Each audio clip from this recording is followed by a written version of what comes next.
Assalamualaikum warahmatullahi wabarakatuh.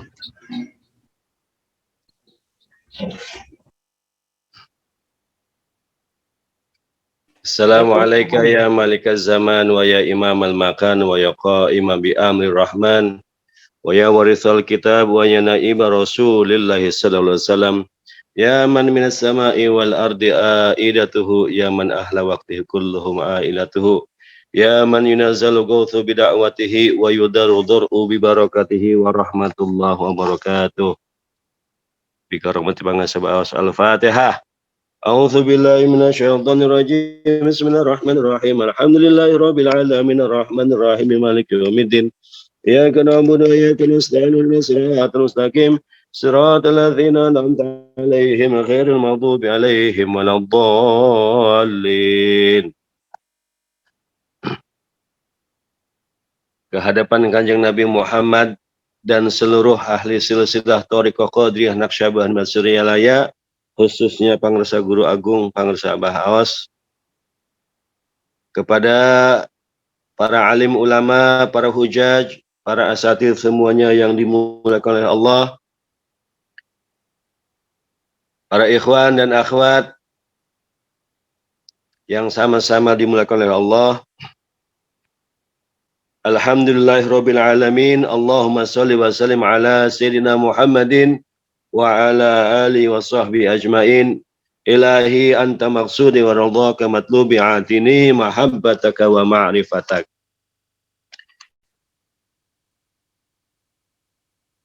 Izinkan saya menjadi badal pada sore hari ini. Seharusnya yang menyampaikan tausiah, yang menyampaikan ilmu-ilmu Allah adalah Ajengan Daniel, Wakil Talkin Pangresa Abah Aos.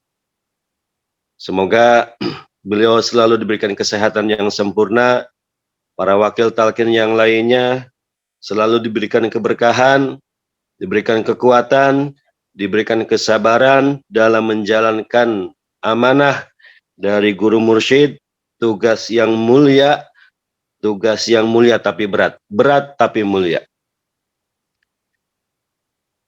Yang namanya badal pasti banyak salahnya, jadi mohon maaf duluan. Ikhwan dan akhwat yang ada di Manaqib online seluruh dunia sore hari ini, kita berdoa bersama-sama kepada Allah Subhanahu wa taala. Kita berdoa agar guru kita semuanya Pangresa Abah Aos diberikan panjang umur dunianya, diberikan kesehatan yang sempurna, ditambahkan karomahnya untuk kepentingan kita semuanya, dan semua hajat beliau, semua apa yang menjadi misi beliau, apa yang menjadi visi beliau, Allah mudahkan semuanya. Amin ya rabbal alamin. Dan tentunya doa untuk para ikhwan semuanya yang hadir sore hari ini, yang di rumah, yang di jalan, yang di dalam negeri, yang di luar negeri. Semoga Allah berikan kesehatan yang sempurna, dikuatkan badannya, dikuatkan semuanya, batinnya, zahirnya, dari menghadapi segala macam ujian, dan diberikan kesabaran dalam beribadah kepada Allah, dan semua hajatnya Allah kabulkan, semuanya, segalanya, selamanya. Amin ya rabbal alamin. Dan doa spesial untuk para pemangku manaqib, untuk para penggerak manaqib. Ada Umi Syahid, ada Ibu Wahyuni, ada Teh Susi, ada para Gus di Jagat Aras yang selalu mengawal manaqib online sedunia ini, sehingga dengan kehadiran beliau, usaha beliau, semuanya, kita semuanya bisa melaksanakan manaqib setiap harinya, dan mudah-mudahan kita semuanya bisa istiqomah. Amin ya rabbal alamin. Ikhwan dan akhwat yang dimuliakan oleh Allah, mohon izin tema sore hari ini mengupas sedikit apa yang disampaikan oleh Pangresa Abah Aos dalam kitab Fadailus Syuhur. Beliau menyampaikan bahwa bulan ini ada 8 huruf, yang salah satunya dari huruf tersebut adalah huruf Qaf, yang bermakna qanaah. Qanaah itu secara bahasa adalah ridho dengan setiap bagian yang dimiliki dalam dirinya. Apapun yang Allah berikan untuk dirinya, baik senangnya, baik susahnya, orang tersebut ridho. Tidak ngomel, tidak cemberut, tidak marah dengan kondisi yang diterimanya saat ini. Karena semua segala jenis keadaan, baik senang, baik susah, itu hakikatnya datang dari Allah. Pada umumnya, mendefinisikan qanaah itu adalah menerima setiap kondisi, segala kondisi dari semacam kekurangan yang menimpa seseorang. Sehingga ini erat kaitannya makna qanaah ini adalah dengan konsep zuhud yang sebagai salah satu bagian daripada suluk yang harus dilakoni oleh para salik. Bahwa untuk bisa qanaah itu seorang ikhwan, seorang akhwat, seorang ahli sufi itu harus mempunyai konsep yang namanya zuhud. Apakah zuhud? Zuhud adalah kosongnya hati dari sesuatu yang tidak ada padanya. Syekh Diyauddin Ahmad Mustafa mendefinisikan zuhud menjadi 3 golongan. Wa zuhdu wa huwa ala thalathati aqsamin. Fa zuhdul awam, fa zuhdul am, tarkul haram. Wa zuhdul khas, tarkul fuduli minal halal. Wa zuhdul akhassi, tarku ma yushghiluhu anillahi ta'ala. Jadi menurut Syekh Diyauddin Ahmad Mustafa menyebutkan bahwa zuhud itu terbagi menjadi 3 golongan. Golongan yang pertama adalah golongan orang yang awam. Zuhudnya orang yang awam yaitu dengan meninggalkan yang haram. Jadi semua yang haram-haram, yang bukan haknya, yang bukan miliknya, maka wajib untuk ditinggalkan. Haram memakan sesuatu yang bukan haknya, bukan miliknya. Itu adalah kategori zuhud golongan yang pertama, yaitu zuhudnya orang awam. Zuhud yang kedua, yaitu zuhudnya orang khas, yaitu dengan meninggalkan segala sesuatu yang berlebihan meskipun itu halal. Itu zuhud yang kedua. Jadi kalau misalkan kemudian kita sudah berlimpah hartanya, sudah banyak rumahnya, sudah banyak mobilnya, dan itu dinilai berlebihan, walaupun itu halal, maka kemudian yang lebih-lebih itu harus ditinggalkan. Itu zuhud kategori yang kedua sebagai zuhudnya orang yang khas. Kategori yang ketiga adalah zuhud orang yang akhas, orang yang lebih spesial, yaitu dengan meninggalkan segala sesuatu yang menyibukkan dirinya, yang memalingkan dirinya dari Allah. Jadi kalau misalkan kemudian semuanya, entah itu seorang laki-laki berpaling kepada Allah karena dia memikirkan perempuannya, memikirkan istrinya, memikirkan anaknya, memikirkan hartanya, memikirkan pekerjaannya, memikirkan sesuatu yang bukan Allah, maka ini harus ditinggalkan. Ini zuhud yang orang yang khawas, khawasul khas. Jadi dari ketiga unsur tadi, ketiga pembagian tadi, kita bisa berkaca kepada diri kita. Golongan manakah kita? Apakah kita adalah kategori orang yang awam, yang hanya bisa meninggalkan yang haram-haram saja, tapi masih suka berlebihan dengan harta yang halal, pamer sana pamer sini, posting sana posting sini, semua sikap, semua harta kita, semua kesenangan kita yang masih diposting itu kategorinya kita bisa jadi masih kategori orang yang awam. Belum bisa meninggalkan sesuatu yang halal tetapi berlebihan. Jadi para ikhwan semuanya, zuhud itu berarti tidak mudah tergiur dengan kenikmatan dan gemerlapnya dunia yang akan menjadikan diri kita lebih nyaman, sehingga diri kita tersiksa kalau kemudian kita semuanya belum bisa berlebih-lebihan. Nah, zuhud ini adalah kemudian dalam rangka kita semuanya nyaman hatinya, nyaman jiwanya, walaupun kemudian harta yang kita miliki itu tidak berlebihan. Kategorinya cukup. Kata Abah tuh ya, kerbutuh aya. Diterangkan bahwa di Fadaul Suri katakan, menurut Abah zuhud itu adalah meninggalkan sesuatu yang haram walaupun sedikit.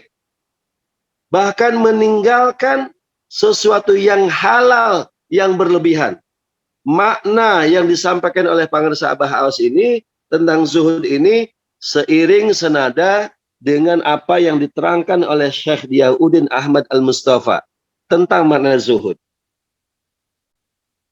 Selanjutnya Syekh Diauddin mengatakan, az-zuhdu fid dunya yurihul qalba wal badan, war-raghbatu fid dunya tutilul hamma wal hazan. Zuhud akan membuat hati dan badan menjadi nyaman dan mencintai dunia semakin menambah kesedihan dan kesusahan. Nah, jadi ini konsep yang kemudian orang-orang sufi terdahulu dari pengertian ini mereka cenderung meninggalkan kesenangan dunia. Meninggalkan sesuatu yang sifatnya happy-happy, pesta-pesta, ditinggalkan. Supaya kemudian jiwa dan badannya nyaman ketika dia tidak lagi melaksanakan pesta, tidak lagi kongko-kongko, tidak lagi menikmati gemerlapnya dunia. Itu lebih nikmat rasanya bagi para sufi dalam konsepnya di para sufiin terdahulu.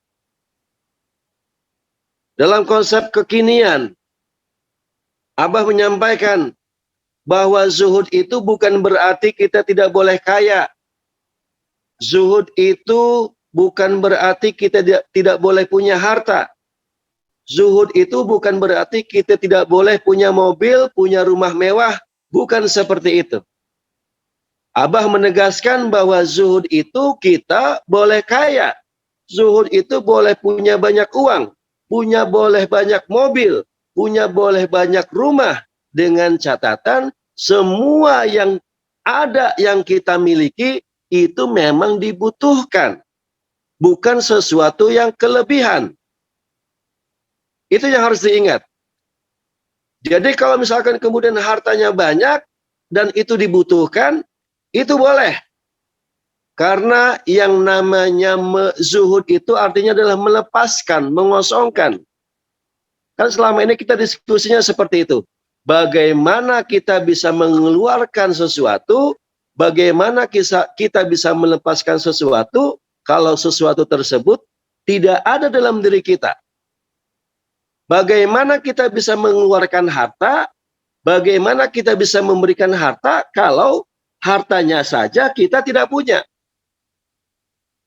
Itu menjadi salah konsepnya.